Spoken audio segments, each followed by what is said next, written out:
তাই যেন হয়, কারণ আমি আমার এরিয়াতে কাউকেই চাই না।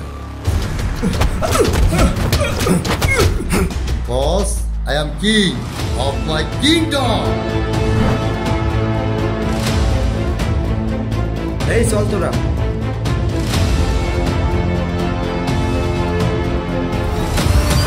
তোর এলাকা আর তোর বাবার এলাকা আমি এত কিছু বুঝি না। আমি যে এলাকায় যাই সে এলাকা আমার হয়ে যায়।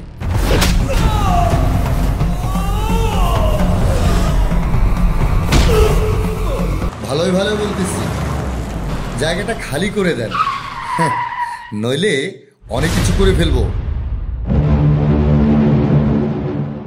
তোকে একটা কথা বলছি, ভালো করে কান খুলে শুনে রাখ।